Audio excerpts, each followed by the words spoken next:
이어서 오늘 하고 다음 주까지 이제 번제단의 불을 꺼지지 않게 하라, 이 시리즈 이 설교를 말씀을 그렇게 나누겠습니다.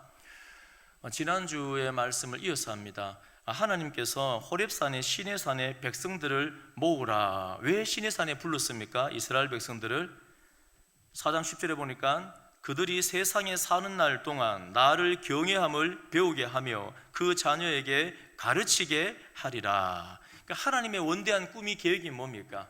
시내산에, 그러니까 애굽에서 구원을 하여 주시고 광야에서 만나와 메추라기로, 그리고 반석을 깨워서 그 시원한 생수로 먹여 살리셔서 시내산까지 오게 하신 목적이 뭡니까?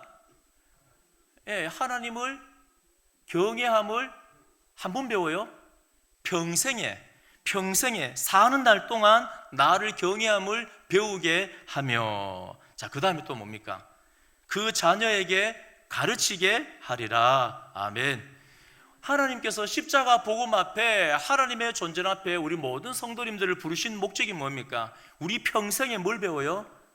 여호와를 경외하는 법을 배워서 우리 자녀에게 잘 가르쳐서 믿음이 상속되어지고 흘러내려가고, 우리 자녀들도 하나님의 경외함을 배워서 하나님과의 깊은 관계 가운데 행복하게 살아가게 하려고, 사람과 사람과의 관계에서 가장 중요한 게 뭐라 했습니까? 우리가 좋은 관계를 오랫동안 맺으려면 뭐가 중요하겠습니까?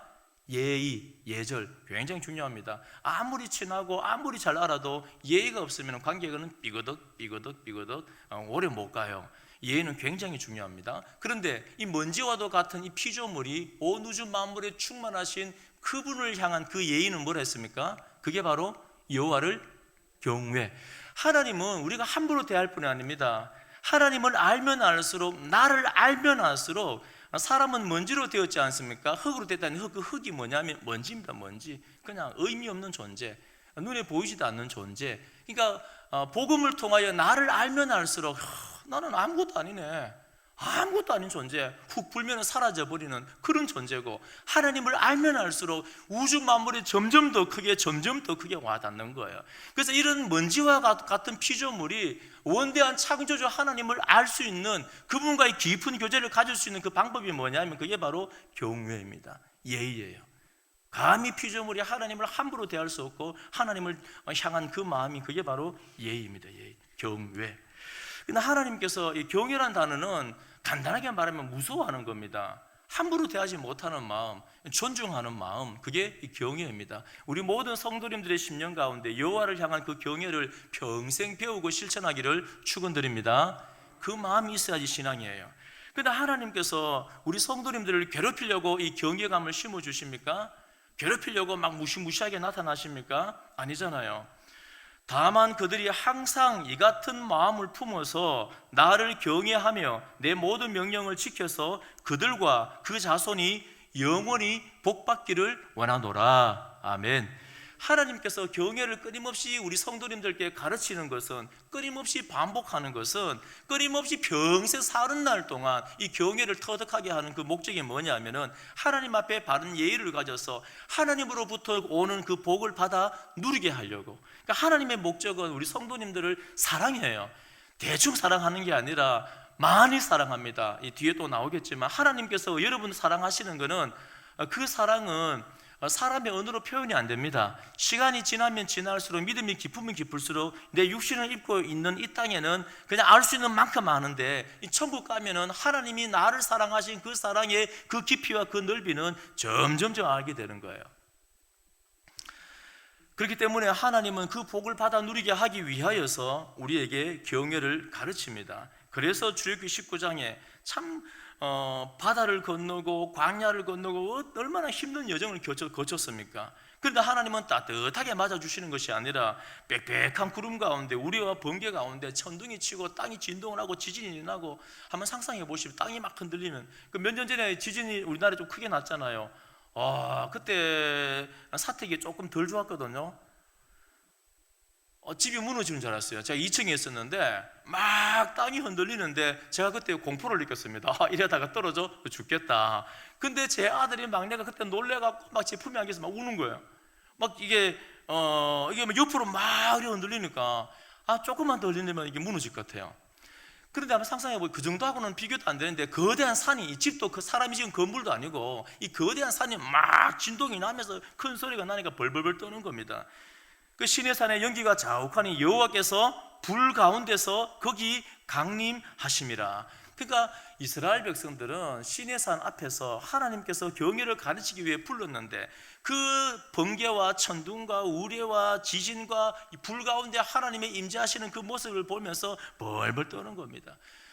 또 레위기에도 9장 나오잖아요. 여호와의 불이 나와 번제단을 확 이게 다 태워버리니까 사람들이 얼마나 무서운지 비명을 지르고 바짝 엎드리지 않습니까? 그게 경외입니다. 그러니까 제단의 불을 꺼지지 않게 하라는 것은 매주 나와서 하나님 앞에 예배를 드리는데, 매주 그 제단의 불이, 여호와의 불이 활활 타오르는 것을 보면서 하나님이 어떤 존재인가를 인지하는 겁니다. 다시 깨우치는 거예요. 그래서 주일날 교회 올 때마다 여호와 경외를 배우는 거예요. 그게 하나님의 의도입니다. 사람은 약하잖아요.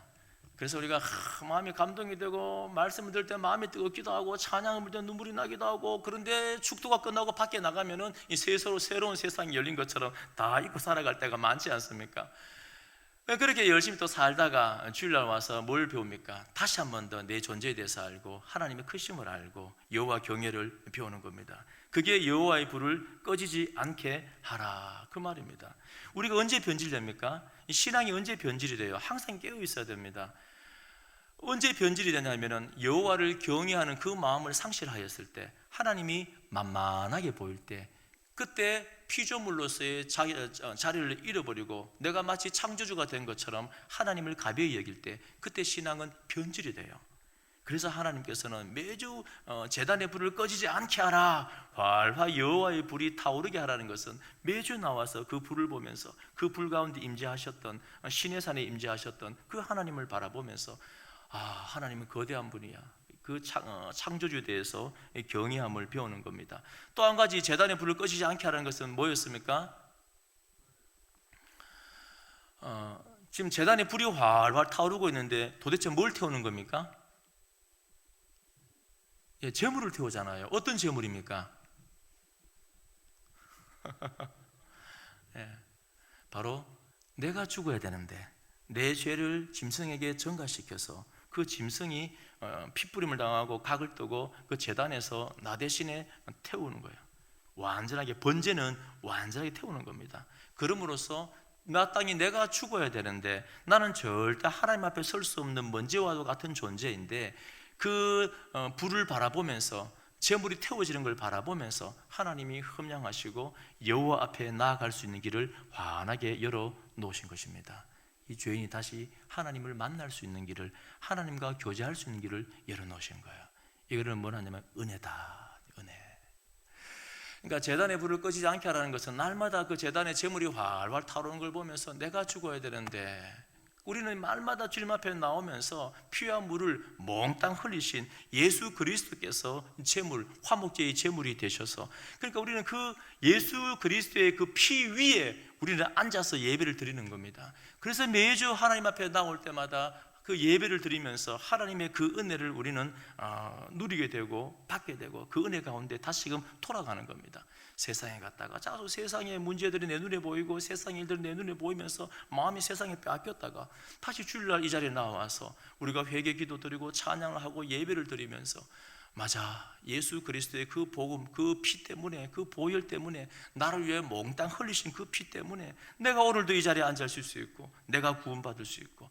여러분, 제단의 불을 꺼지지 않게 하라는 것은 예배 드릴 때마다 그 여호와의 불을 바라보면서 반드시 은혜를 받으라, 그 말입니다. 우리 성도님들도 주일날 예배 때 나올 때마다 하나님 십자가 복음의 그 능력을 통하여서 구원의 은혜를 경험하고 그 은혜에 깊이 잠기는 우리 믿음의 사람들 되어지기를 축원드립니다. 반드시 은혜를 받으셔야 돼요. 말씀드렸잖아요. 우리 육신이 며칠 동안 밥을 못 먹으면 병원에 입원했는데 수술하는 기간 동안에 보통 며칠 동안 밥을 못 먹잖아요. 얼마나 힘듭니까? 우리가 금식을 하면은 그게 맛이 없게 느껴지지는 그 시어 빠진 김치까지도 너무 향기롭잖아요. 육체의 밥을 며칠만 못 먹으면은 그렇게 고통을 당하고 피폐해집니다. 그런데 우리의 영이 만약에 은혜를 받지 못하고 복음을 통하여 흘러내려오는 그 보혈의 능력을 경험하지 못하면은 우리 영혼이 피폐해져요. 못 살아가는 거예요. 그러니까 자꾸 가면 쓰잖아요. 외식하는 거고. 여호와의 불을 본다는 것은 반드시 은혜를 받으라는 겁니다. 받으라. 이 은혜를 받아야지, 십자가의 그 은혜를 알아야지. 여러분, 우리가 자격이 있습니까? 아무런 자격이 없습니다. 하나님께서 이스라엘 백성들을, 야, 내가 너희를 택한 것은 니들이 잘나서 그런 거 아니야, 다른 민족들보다 선하기 때문에 그런 거 아니야, 그건 나의 선택이야. 그걸 은혜라 그럽니다. 그러니까 이 하나님께서 예수 그리스도의 그 십자가 복음을 통하여 우리의 모든 죄를 사하고 하나님의 자녀 삼으시고 천국 백성 삼으시고 이 땅 가운데 보혜사를 보내주시고 이 멋진 삶을 살게 하신 것, 이 본질을 알게 하고 사는 것을, 그건 하나님의 은혜입니다. 우리 성도님들이 죄송합니다만 교회 안 다니는 사람들보다 더 착하거나 더 선하지 않아요. 물론 성화된 사람은 당연히 예수님 닮아 착합니다. 성화되기 전까지는, 그까지 나아가기 전까지는 별로 선하지 않습니다. 우리가 착해서 구원받은 게 아니고, 우리가 선해서 구원받은 것이 아니고, 그냥 하나님의 선택입니다. 이거를 은혜라고 말하는 거예요. 내가 잘해서 선택받으면 그건 은혜가 아닙니다. 내 공로지. 우리는 공로를 내세울 사람이 있습니까? 아무도 없습니다. 우리는 하나님 앞에 감히 내가 누군데, 내가 어떤 것을 했는데 그런 공로를 내세울 게 없어요. 그러니까 우리가 살아가는 힘은 다, 모든 게 뭡니까? 하나님의 은혜다. 모든 것이 은혜. 우리 은혜 찬양 늘 드리잖아요. 그러니까 주일날 교회 나올 때마다 여호와 경외함을 배우고 크고 두려우신 하나님을 만나고 십자가 복음을 통하여서 날 구원하신 그 은혜를 계속해서 일깨워서 그 힘으로 우리는 살아가는 겁니다. 여호와를 경외하고 하나님 내게 주신, 나를 사랑하신다 하는 그 은혜가 내게 있기 때문에 우리는 복음을 전할 수 있는 거고, 정인의 삶을 살아갈 수가 있는 거고, 우리는 헌신할 수 있는 거고, 우리는 섬길 수 있는 거예요. 그 모든 신앙생활의 에너지가, 힘이 어디서 나오냐 하면 바로 하나님을 경외하는, 하나님께서 주신 그 은혜로 말미암아 살아가는 것입니다. 그래서 반드시 우리는 은혜를 받아야 합니다. 사랑하는 우리 모든 성도님들은 천국 가는 그날까지 여호와 경외함을 잘 배우고 예배 때마다 반드시 은혜를, 구원의 은혜를 경험하여서, 한 번밖에 없는 우리의 삶인데 참 보람되게 열매를 많이 맺는 우리 믿음의 사람들 꼭 되시기를 축원드립니다. 반드시 그렇게 되셔야 돼요. 자, 그런데 마귀는 어떻게 합니까? 마귀는 은혜 받지 못하게 만들어요. 여러분 고민하십시오. 무엇이 도대체 은혜 받지 못하게 하는지, 무엇이 말씀을 듣지 못하게 하는지. 우리 운전하다 보면은 사각지대가 있습니다. 사각지대. 운전하신 분 아시잖아요. 요즘엔 참 차가 좋아서 막 센서가 다 있대요. 막 양옆에. 근데 이제 2년 전에 제가 이제 차를 타고 쭉 가는데 가학 중에 갑자기 옆에 있는 차가 용감하게 와서 들이받아 버리는 거예요. 보통 운전하다가 이제 쭈뼛쭈뼛 하다가 이게 뭐 스치거나 이렇게 하는데 용감하게 푹 들어온 거예요. 푹 박아버린 겁니다. 그 제가 이제 놀랬죠. 그런데 대부분 보면 알잖아요. 아, 저분이 사각지대에 내가 있었구나, 나를 못 봤구나. 못 봤으니까 쭈뼛쭈뼛 한 게 아니고 용감하게 푹 들어오다가 그냥 부딪힌 거예요. 나중에 그 말씀하시더라고요. 차가 안 보였다. 그거 짜겠습니까? 사각지대에 있으면 위험해요. 근데 우리가 영적으로도 뭐냐면 사각지대가 있습니다. 여호와 경외함을 잃게 만들고 은혜 받지 못하게 하는 영적인 사각지대가 있어요. 영적인 사각지대가 많이 있는데 성경 오늘 레위기 쭉 문맥상 두 가지만 말씀드립니다. 자, 첫 번째는 뭐냐면은 제가 계속해서 반복해 말씀드리는데 익숙함. 자, 함께 고백합니다. 익숙함. 이건 제가 말씀 안 드릴 때 아시겠죠? 익숙하니까 은혜 받아 못 받아요? 못 받아요. 똑같이 찬양을 부르는데 어떤 사람은 찬양을 부르면서 눈물이 나고 감동이 되고 기도가 나오고 감사가 나오고 막 표정이 바뀌는데, 어떤 사람은 아이고 언제 하나, 이 7절까지 또 하나, 한 번 더 하면 집에 가시겠죠. 마귀는 은혜 받지 못하게 만드는 거예요. 영적인 사각지대가 뭐냐면 익숙함. 자, 두 번째는 뭐냐면 분주함. 익숙함과 분주함, 이거하고 이제 싸우셔야 돼요, 평생. 자, 익숙하다는 것은 뭐냐면은 내가 잘 안다는 겁니다. 제가 이거 계속해서 반복해서 설교를 드리는 것은 이유가 있습니다. 과거에 이제 김남준 목사님께서 이제 강의를 하시는데, 혹시 우리 성도님들 꼭 유튜브 설교를 꼭 듣고 싶으신 분들은 아무 설교나 들으면 안 되고, 왜냐하면은 장로교는 하나님께서 장로교의 영적인 유산을 주셨습니다. 이거 고유성을 잘 지켜 나가셔야 돼요. 막 이 설교 저 설교 막 듣다 보면은 이 사람이 성결교 사람인지 침대교 사람인지 다른 교파가 잘못됐다는 게 아닙니다. 무시하는 게 아니고, 장로교의 가장 큰 장점은 뭐냐면은 말씀에 풍성한 영적인 유산이 있어요. 장로교는 모든 교단 중에서 이 장로교가 가장 하나님의 말씀을 연구를 가장 많이 했고 풍성한 유산이, 청교도의 유산이 있습니다. 그 유산을 우리 이어받은 거예요. 그래서 혹시 유튜브 설교를 꼭 들으시겠다는 분은 김남준 목사님이나 옥하는 목사님이나 박영선 목사님이나 그런 분들의 설교를 들으시면 좋아요. 도움이 많이 되실 겁니다.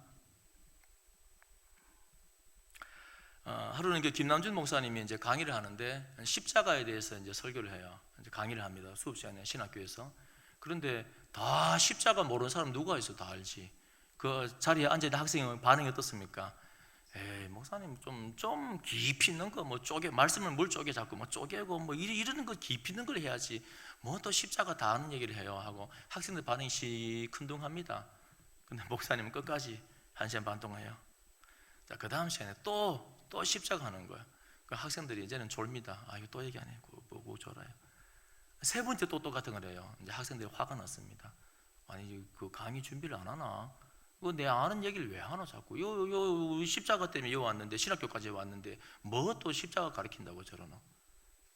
네 번째 시간 또 합니다. 똑같은 걸 또 하는 거예요. 근데 그때 어떤 일이 일어나냐면은 학생들이 막 흐느끼 울기 시작하는 거예요. 회개가 일어나고 기도가 나오고. 그 뭐냐면 그 익숙함이라는 것 때문에 내가 안다라고 착각을 하는 거예요. 아는 게 아니고, 우리가 안다는 거는 그 십자가의 감격 가운데, 은혜 가운데 머물러 있는 상태가 아는 거예요. 구원 받았다는 것도 자꾸 이게 싸구려 구원 때문에 참 교회가 힘들잖아요. 싸구려 구원은 뭡니까? 구원파의 은혜는, 구원은 내가 구원 이미 받았다 끝. 이거는 구원파에서 말한 구원보다도 더 지나친 겁니다. 그런 구원을 말한 게 아니에요. 내가 구원의 확신은 언제 일어납니까? 미래에 지금 하나님 주신 이 감격 가운데, 이 은혜 가운데, 넘치는 은혜 가운데 내 삶을, 은혜가 너무 넘치니까 나도 십자가 지고 가겠습니다, 좁은 길을 가겠습니다 결단을 하면서 아직까지 오지 아니한 저 천국을 바라보면서 열심히 달려가고 있는 상태가 있을 때 구원의 확신인 거예요. 그냥 아무것도 안 하고 평생 전도 한번 안 하고 평생 예배 제대로 못 드리면서 앉아서 목사님이 구원받았다 했으니까 따라 했으니까 나는 구원받았어. 그건 구원이 아닌 거예요. 우리가 안다라는 것은 익숙함이 아는 게 아니라니까요. 히브리에서 안다는 건 야다라고 제가 말씀드렸잖아요. 경험적으로 아는 거, 구원의 감격이 내게 있는 그 상태가 아는 거예요. 머리로 이해하는 게 아는 게 아니에요. 그래서 복음이 선포되어졌을 때 그것이 가슴으로 들어와서 여호와를 경외하는 법을 배우고 하나님의 은혜 가운데 머물러 있는 그 상태가, 그게 아는 것입니다. 그 알미 중요한 거예요. 그런데 우리는 익숙하니까, 교회 오래 다니면 이제 교회 생활이 익숙해지잖아요. 그러니까 뭐가 없어지냐면은 여호와를 두려워하는 마음, 이 존중하는 마음, 이 경외감이 자꾸 사라지는 거예요. 그러니까 어떤 일이 일어납니까? 동방 박사들은 그렇게 메시아를 보려고, 왕을 보려고 몇 달 동안 죽음을 무릅쓰고 고생을 하면서 예루살렘에 도착했는데 그리스도가 어디서 나느냐? 그런데 종교 지도자들은, 바리새인 서기관들은 그 평생 내가 성경 공부한 건데 뭐 그 기초 과정에 있는 건데, 그 미가서 5장 2절에 있잖아요. 베들레헴에서 나는 건데. 모르는 사람이 없어요. 대부분 아는 겁니다. 근데 그게 아는 겁니까? 아무도 종교 지도자들은 감격하며 기뻐하며 메시아로 왔다는 그 예수님을 향해 달려가는 사람이 아무도 없었어요. 성경은 그거를 안다라고 말하지 않습니다. 은혜 가운데, 감격 가운데 잡혀있는 그 상태가, 그게 아는 거예요. 그러니까 그 안다는 그 익숙함은 우리를 멀어지게 만듭니다. 찬송을 부를 때도 멜로디가 익숙해서 멜로디 따라 부르면은 그 안에 들어있는 이 말씀의 가사가 감동으로 내게 다가오지 않는 겁니다. 설교를 들을 때도 마찬가지고 모든 게 다 마찬가지입니다. 요한복음에 제가 말씀드렸잖아요. 바리새인들이, 여러분 너무 안타깝지 않습니까? 평생 교회에 나왔는데 그 바리새인, 서기관들, 종교 지도자, 제사장들은 평생 모태신앙이고 평생 교회 다니고 평생 중직이고 평생 지도자인데, 그러니까 자기들은 잘 안다고 생각하는 거예요. 아니까는 내가 아는데, 내가 그리스도를 아는데, 내가 성경 아는데 젊은 청년 너는 그리스도가 아니야. 근데 예수님은 나도 나를 아는데, 하나님이 날 보내셨는데 나는 그리스도가 맞아. 누구 말이 맞습니까? 예수님 말씀이 맞죠. 근데 예수님 뭐라 하십니까? 네가 안다고 하니까는 모르는 거야. 이게 아이러니입니다. 그러니까 이게 제가 영적인 사각지대라고 말씀드렸잖아요. 사각지대는 숨겨져 있습니다. 그래서 제가 말씀을 드리는 거예요. 너무너무 중요하기 때문에. 이 사각지대는 우리가 인지를 못하는 겁니다. 뭐냐면 우리가 인지하지 못하는 상태에서 마귀가 은혜 받지 못하게 만드는 강력한 도구 중에 하나가 뭐냐면 그게 바로 익숙함, 안다는 거예요. 내가 안다라고 생각하니까는 깊은 은혜를 경험하지 못하는 거예요. 마귀는 우리 여러분들에게 열심히 기도해, 열심히 예배드려, 열심히 봉사해 막 부추깁니다. 그러면서 한 가지 딱 말하는 거예요. 마귀가 너 다 아는 거잖아, 잘하잖아, 열심히 해. 그 알미, 그 익숙함이, 왜냐하면 제가 그걸 너무나 많이 경험하는 게, 저는 목회자잖아요. 종교 지도자 아닙니까? 그러니까는 성경에 대해서 얼마나 많이 배웠고, 얼마나 목회를 20살 신학교 때부터 했으면, 전도사부터 했으면 얼마나 많이 했습니까? 그럼 제 마음속에 제가 뭐하고 싸우겠습니까? 내 자신하고 싸우는 거예요. 어떤 거예요? 하나님을 가벼이 여기는 경외감을 잃지 않기 위해서. 익숙해지니까는, 너무 잘하니까는, 내가 다 아니까는. 제가 여름 행사 계획 잡는 거 뭐 끙끙거릴 거 뭐 있습니까? 제가 한 10분만 하면은 성경 여름 행사 수련회 계획 다 잡습니다. 그거 평생 한 건데 그거 못 하겠습니까? 30년 한 건데. 근데 그 안에 뭐가 없어요. 그래 해버리면은 경외감이 없는 겁니다. 제가 이 설교 이거를 갖다가 이거를 그렇게 오래 준비했는데 왜 이것 때문에 제가 그렇게 잠 못 자고 맨날 이렇게 부담을 가지고 고통스럽게 잠 못 자고 그렇게 헤맵니까? 하나님에 대한 그 경외감 때문에. 만약에 하나님께서 원하시지 않는 말씀을 하거나 하나님께서 원하시지 않는 말씀을 준비하거나 하나님이 원하시지 않았는데, 음성을 들려주지 않았는데 사역을 하거나, 그럼 제가 어떻게 됩니까? 버림받는 거예요. 사도 바울의 그 고백이잖아요. 혹시 내가 버림받을까 두려워하노라. 그렇기 때문에 영적인 사각지대에 숨어 있는데 우리가 은혜 받지 못하게 하는 첫 번째가 뭐냐, 바로 익숙함입니다. 익숙함. 그러니까는 그 익숙함 때문에 메시아가 온 것을 몇백 년 동안 기다렸는데 분간을 못하는 거예요. 안타깝잖아요. 영적인 흐름이 있습니다. 흐름이 뭐냐면은 선지자를 보내서 회개할 때가 있고, 예수님을 보내서 잔치를 할 때가 있고, 예수님이 성천하시고 성령을 보내서 전도할 때가 있고, 영적인 흐름이 쭉 있어요.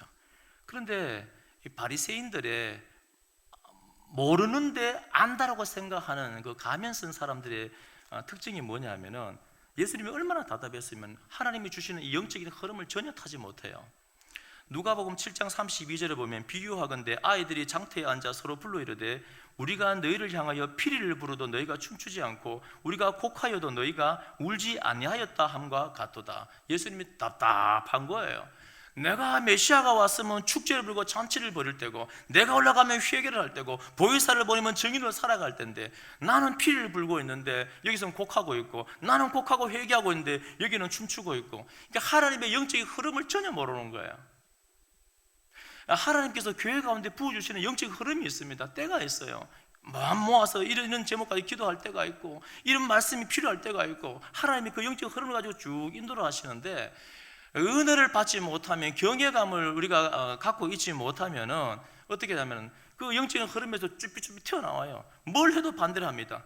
여기는 피를 불고 잔치를 하고 있는데 지금 잔치할 때가 아니야 하고 혼자서 툭 튀어나왔고 회개한다 그러고, 여기서는 잔치하고 있는데 지금은 그럴 때가 아니야, 성교할 때가 아니야 하고 또 딴소리하고, 영적인 흐름을 타지를 못하는 거예요. 평생 그렇게 하나님의 흐름과 반대되는 삶을 살게 됩니다.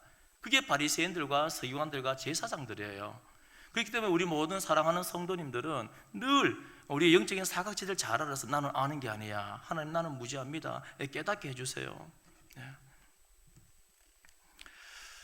특별히 우리가 직분을 받은 사람들과 교회 봉사를 많이 하는 사람들, 저 같은 목회자들은 늘 깨어 있어야 돼요. 늘 깨어 있어서 일을 너무 많이 하기 때문에 절대 익숙해져서는 안 되는 것입니다. 두 번째는 뭐냐면은 바로 두 번째 사각지대는 아까 제가 뭐라 했습니까? 분주함. 내용들이 많이 있지만은 시간 관계상 두 번째는 분주함입니다. 분주함. 그 분주함이 뭐냐면은 일상적인 분주함이 있고 영적인 분주함이 있어요. 자, 일상적인 분주함 때문에 우리가 예배를 못 드리고 열심히 못 하는 것은, 이거는 사각지대가 아니에요. 다 아는 겁니다. 이분이 바빠서 오늘 수요기도 못 났구나. 이분이 피곤해서 새벽기도 못 났구나. 그런 신앙이 아직 약하기 때문에 그런 뭐 눈에 보이고 다 아는 겁니다. 괜찮아요. 자, 그런데 사각지대는 뭐냐면은 영적인 분주함이에요. 영적인 분주함. 영적인 그 분주함 속에서 뭘 잃어버리냐면은 하나님을 경외하는 것을 잃어버리고 은혜를 못 받는 상태가 되어버리는 것입니다. 그게 굉장히 무서운 거예요.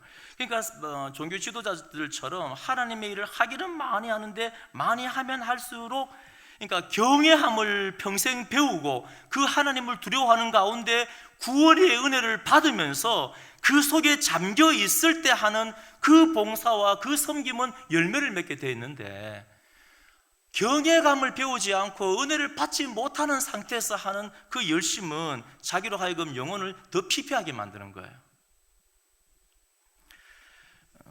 부산에서 제일 큰 우리 장로교 목사님께서 이제 이런 말씀합니다. 제가 읽어드립니다. 분주하게 활동만 하고 경건 생활을 하지 않으면 결국 망가지고 만다. 교회 일을 열심히 하다가 나중에는 영혼이 초라해진 사람들이 우리 주변에 얼마나 많은지 모른다. 그들은 교회를 높은 산을 오르는 등정처럼 생각하고 앞만 보고 나아갔지만 정작 자기 영혼을 세워가는 노력은 하지 않은 것이다. 자기 영혼은 방치되고 결과주의, 업적주의, 성취주의에 빠지기 쉽다. 믿음의 경주에서 첫 번째로 싸워야 할 대상은 바로 나 자신이다. 우리의 영적 습관을 날마다 돌아보며 주님과 깊은 만남으로 돌아가야 한다. 은혜가 먼저다. 은혜가 먼저다.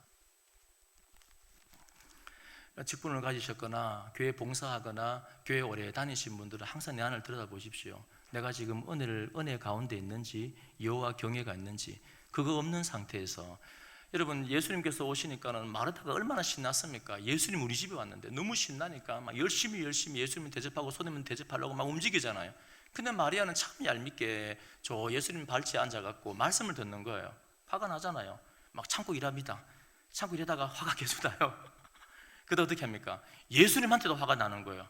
그래서 이제 불평을 터뜨리는 거예요. 항상 그래요. 은혜 받지 못하고 경외함이 없는 사람이 일을 하면은 부정적인 말이 나오고 불평이 나와요. 그 흐름을 못 타요. 그래서 예수님한테 불평 터뜨립니다. 예수님, 지금 내가 이렇게 지금 바쁘게 일하고 있는데 그 가만히 앉아갖고 그 손님을 대접해야 할 마리아는 뭐 하고 있습니까? 마리아한테 좀 시켜서 일로 오라 해서 좀 같이 좀 일 좀 하게 해주세요. 그 예수님 뭐라 합니까? 많은 걸 선택할 수 있는데 좋은 걸 선택해야 돼. 마리아는 좋은 걸 선택했어. 그 말은 섬기지 말라는 게 아니에요. 봉사하지 말라는 게 아닙니다. 그건 너무너무 우리가 은혜 받으면은 내 목숨을 걸고 섬기는 건 당연한 겁니다. 근데 그거 하지 말라는 게 아니고 뭐가 중요하다고요? 우선순위. 은혜 받는 게 먼저예요. 하나님 만나는 게 먼저입니다. 경외하는 게 먼저예요. 우선순위가 빠져 흐트러지면 안 돼요. 그러면은 꼬입니다. 신앙생활 꼬여요. 안 행복해요. 은혜 받는 게 먼저입니다. 은혜 받는 게. 그래서 우리는 항상 하나님 앞에서 어떤 사람이 되어야 됩니까? 예배자가 되어야 됩니다. 예배자가. 항상 하나님 앞에 예배자, 경외하는 사람, 은혜 받는 사람. 반주자가 되면 안 되고 예배자가 되어야 되고, 찬양 인도하는 자가 되면, 연주자가 되면 안 되고 예배 인도자가 되어야 되고, 예배자가 되어야 되고, 저는 설교자가 되면 안 되고 예배자가 되어야 되고, 먼저 은혜를 경험해야 돼요. 방송실도 마찬가지고 우리 모든 직분도 마찬가지입니다. 그래서 다른 교회에서는 방송실도 1부, 2부 다 안 맡겨요. 빨리 우리 성도님 중에서 한 분 좀 봉사할 분이 나오셔야 돼요. 그래서 방송실에 섬기는 분도 한 번은 예배자로 서고 은혜 받고 그 다음에 섬기셔야 돼요. 모든 게 다 마찬가지입니다. 자꾸 섬긴다고 가장 중요한 예배. 제가 과거에 이렇게 막 열심히 예배를 드리고 있는데 어느 한 분 권사님이 예배 드리다가 밖에 나갔어요. 그러면 얼마나 마음이 상심이 됩니까? 내 설교에 시험 들었나? 설교가 그게 듣기 싫었나? 그래서 나중에 여쭤봤습니다. 아니 권사님, 이 설교하는데 왜 나갑니까? 아 목사님 죄송해요. 밥 올려놓은 게 타는 줄 알고 점심시간 준비한다고 국이 어떻고 반찬이 어떻고. 그 권사님 밥 안 먹어도 괜찮다고. 영원히 사는 게 먼저라고. 영원히 사는 게. 밥 늦게 먹어도 괜찮고. 그러니까 이제 분주하게 일을 하는 게 그 자체 영적인 사각지대가 뭐냐면, 우리는 자꾸 종교적인 일을 하면서 그걸 신앙을 생활을 잘하고 있다고 착각을 하는 거예요. 그게 아니고 여호와 경외하는 마음이 안 배우면은, 은혜를 못 받으면은 멈추십시오. 봉사를 잠시 멈추시고 영혼을 먼저 돌보세요. 아니면 피폐해져요. 주님도 그럴 건데, 저도 교회 신앙생활 하면서 사역하면서 어떤 사람이 제일 무섭나? 아마 우리 예수님도 그 사람 제일 무서울 것 같아요. 영적인 이 마카파가 교회 안에 있습니다. 무서워요. 제가 이제 한 20년 전인가 그 교도소에 있다가 나온 분이 계세요. 그분이 이제 저한테 묻습니다. 목사님, 교도소 안에 있으면 어떤 사람이 제일 무서운지 압니까? 별로 안 궁금한데, 어떤 사람이 무서워요? 그분이 그래요. 제가 참 그렇게 대답했어요. 그 조폭이 무섭겠지. 막 덩치 좋고 막 온데 막 용문신이 있고 막 한 번씩 목욕탕 가보면은 막 머리부터 발끝까지 문신되어 있는 사람 있잖아요. 막 뱀이 막 감고 있고 이런 거, 막 덜덜덜 무섭잖아요. 근데 그분이 그래요. 목사님, 조폭이 안 무서워요. 더 무서운 사람이 있어요. 누구예요? 그러니까 사형수예요. 사형수.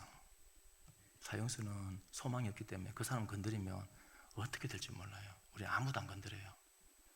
그 당시에 그런 말 하는 거야. 막가봐요, 막가봐. 무서워요. 이러더라고요, 그 사람이. 교회 안에도요, 하나님이, 예수님이 제일 무서워하는 사람이 누구냐 하면은 여호와 경외함을 잃어버리고 하나님께 은혜를 안 받았는데 열심히 하고 직분을 가지고 있는 사람이 제가 제일 무서워해요. 왜요? 하나님과 상관없는 하나님의 은혜의 파도를 타지 못하고 혼자 불쑥불쑥 나와서 하나님 열매를 하나도 맺지 못하기 때문에 영혼이 피폐해지기 때문에 구원을 경험하지 못하고 감사할 수 모르기 때문에 그런 거예요. 우리 모든 성도님들 여호와 경외 평생 배우시고 하나님의 은혜 평생 그 구원의 은혜 가운데 푹 잠겨서 영적인 사각지대에서 믿음의 싸움을 열심히 싸워서 우리의 구원을 생명을 잘 지켜내고 승리하는 믿음의 사람 되시기를 축원드립니다. 예, 우리 다 함께 일어나